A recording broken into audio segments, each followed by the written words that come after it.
Hello दोस्तों, मैं हूं आबी और आप देख रहे हैं आबी मूवी रिकैप्स। आज हम एक्सप्लेन करने वाले हैं एजेंट किम रीएक्टिवेटेड एपिसोड 5 को। तो चलिए शुरू करते हैं। मैनेजर किम अपनी पास्ट लाइफ को छोड़कर अपनी ज़िंदगी में आगे बढ़ चुके हैं और सामान को ले जाके कमरों में शिफ्ट कर रहे थे। उनके दोस्तों ने उनकी यहाँ पे बहुत मदद की। मिंजी ये सब देखते हुए बाहर खेलने चली गई।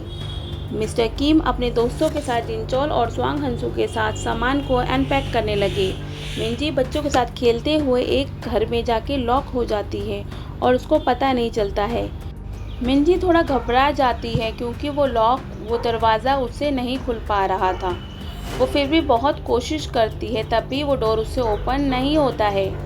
और इधर हम देखते हैं मैनेजर किम को पता चलता है कि मिंजी बहुत देर से गायब है, तो वो और परेशान हो जाते हैं और अपने दोस्तों के साथ मिलकर बाहर निकल जाते हैं और मिंजी को गलियों में और घरों में ढूंढने की कोशिश करते हैं। उन्हें मिंजी कहीं भी दिखाई नहीं देती है। मैनेजर किम इतना परेशान हो जाते हैं कि उन्हें लगता है कि उन्होंने अपने जीवन की सबसे कीमती चीज़ खो दी है।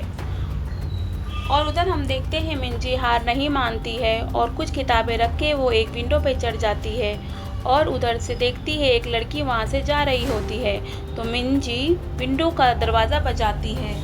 लड़की हैरान होकर ऊपर की तरफ देखती है तो वो समझ जाती है कि लड़की फंसी हुई है, तो वो जाकर मिंजी को निकाल कर लाती है और वो देखते ही देखते मिंजी अपने पापा को मिल जाती है।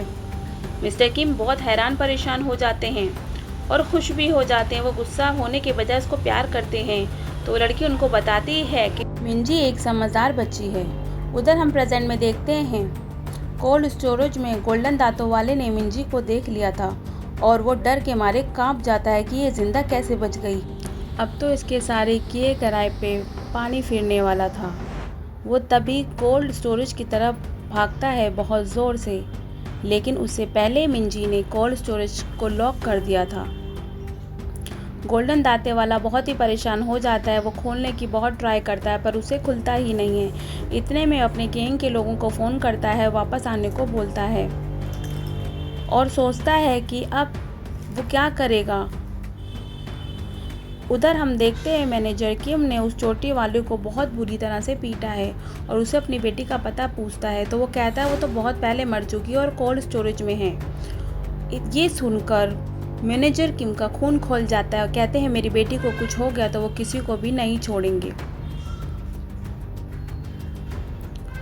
और उसको मार मार के उसका भरता बना देते हैं।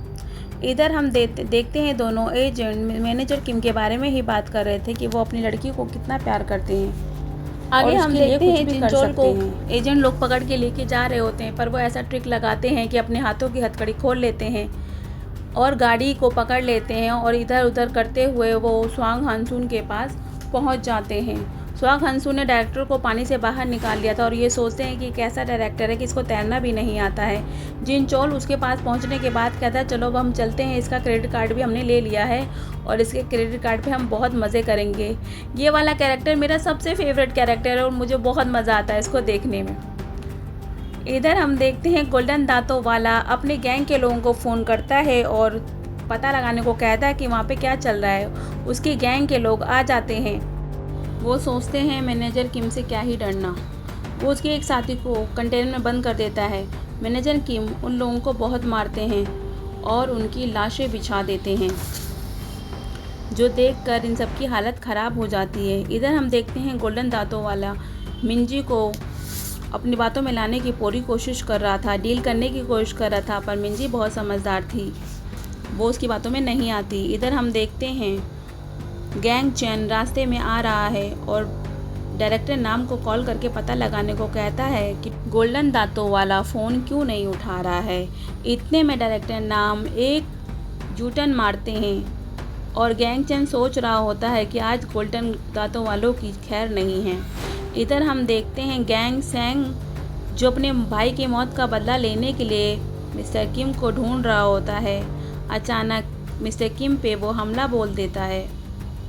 मिस्टर किम को समझ नहीं आता कि ये क्यों ऐसा कर रहा है और उनके पास टाइम भी नहीं होता उसे भिड़ने के लिए, तो उसको घायल कर देते हैं। तो गैंग सैंग उनको बताता है कि तुमने मेरे भाई को भी धोखा दिया था, तुम्हें याद है 66 नंबर।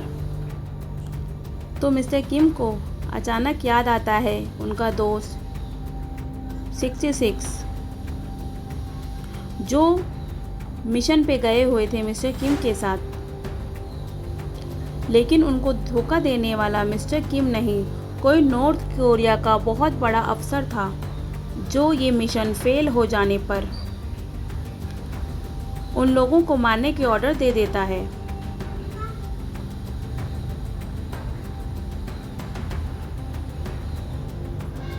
फ्लैशबैक में हमें ये भी दिखाया जाता है कि मिस्टर किम और 66 नंबर दोनों बहुत अच्छे दोस्त थे, कैसे वो दोनों मिलजुल कर सारा मिशन संभाल रहे थे।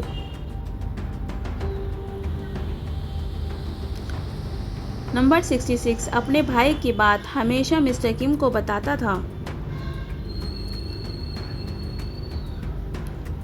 और दोनों मिलकर मिशन के लिए तैयार हो रहे होते हैं, लेकिन किसी ने गद्दारी करके मिशन की इन्फॉर्मेशन नॉर्थ कोरिया पहुंचा दी थी, जिसके कारण उनको मार दिया गया। मिस्टर किम ने नंबर 66 को बचाने की बहुत कोशिश की पर उसको नहीं बचा पाए। नंबर 66 ये कहता रहा, आप जाओ और अपनी जान बचा लो और अपनी ज़िंदगी अच्छे से गुजारो।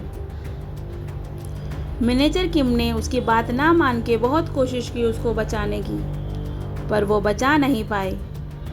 इधर हम देखते हैं गोल्डन दांतों वाला बहुत परेशान था। इतने में उसका बंदा गैंग आ जाता है और उसको बता देता है कि मिंजी का डैड उसको ढूंढ रहा है।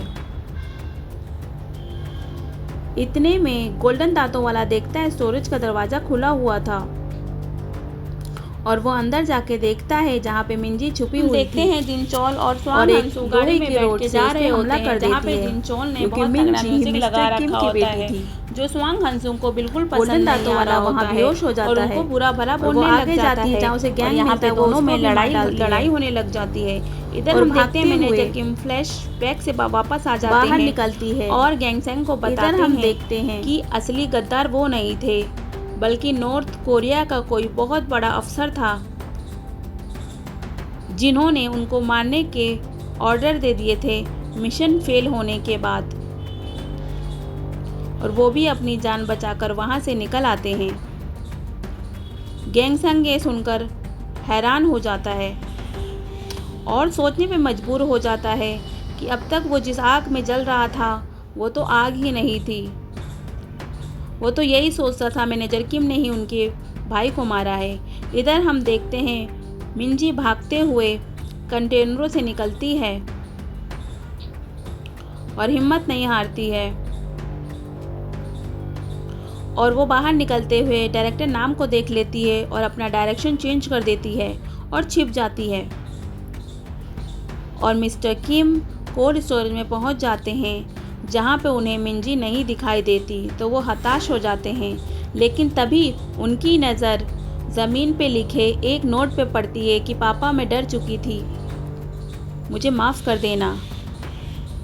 तो मैनेजर किम समझ जाते कि उनकी बेटी ज़िंदा है और वो बाहर भागते हैं और उनको मिंजी दिख भी जाती है जो एक ग्रिल से बाहर भाग रही होती है। वो उनको आवाज़ भी देते हैं पर उनकी आवाज़ सुनने से पहले मिंजी उधर कूद जाती है। सेक्रेटरी नाम जब वहाँ पे पहुँचता है पोर्ट के ऊपर तो देखता है सब कुछ यहाँ पे टूटा फूटा और बिखरा पड़ा होता है। वो सोचता है यहाँ पे ये हालत किसने की होगी। इधर हम देखते हैं चोल को भी होश आ जाता है। जब उसकी टीम उसके पास पहुँचती है तो वो सारे परेशान हो जाते हैं कि चोल को यहाँ तक कौन लेकर आया। इतने में चोल अपना पॉकेट देखता है जिसमें से सारे पैसे और क्रेडिट कार्ड भी गायब था। इतने में चोल का गुस्सा 7वें आसमान पर पहुंच जाता है और वो कहता है वो उन लोगों को छोड़ेगा नहीं। उसके क्रेडिट कार्ड से चोल ने और स्वांग हंसू ने बहुत सारी शॉपिंग कर डाली, जितना भी ज़रूरत का सामान होता है उन्होंने सारा ले डाला था। और मिस्टर चोल को वो फ़ोन करके बताता भी है कि मुझे बहुत मज़ा आ रहा है तुम्हारे क्रेडिट कार्ड का पैसा खर्च करने पर। स्वांग हंसू जाता है और अपने लिए एक मोटरसाइकिल खरीदता है ताकि वो मिंजी के पास जल्द से जल्द पहुंच सके। और उधर हम पोर्ट पे देखते हैं सेक्रेटरी नैम ने गोल्डन दांत वाले को खूब पीटा है और उसको मारने का आदेश दे देता है। इधर हाईवे पे मिंजी बहुत परेशान हो रही होती है और सबसे मदद मांग रही होती है। मैनेजर किम को मिंजी कहीं दिखाई नहीं देती है तो अब कांग सेल को वो फ़ोन करते हैं और उनसे मदद लेने को कहते हैं। और कहते हैं जैसे मिंजी मिल जाएगी तो वो खुद को सरेंडर कर देंगे। चोल को तो बस यही मौका चाहिए था और वो समझ जाता है कि मिस्टर किम को पकड़ने के लिए मिंजी को ढूंढना ही पड़ेगा। और यहाँ पे आता है सबसे बड़ा ट्विस्ट। जिस बंदे ने मिंजी को लिफ्ट दी थी वो कोई और नहीं, उसका सबसे बड़ा दुश्मन कैंग जैंग-चू था। और मिंजी को बिल्कुल नहीं पता होता है कि वो कहाँ फंस चुकी है और अपने सबसे बड़े दुश्मन के साथ आ बैठी है। तो अगले वीडियो के लिए एपिसोड 6 के लिए देखते रहिए एबी रिकैप।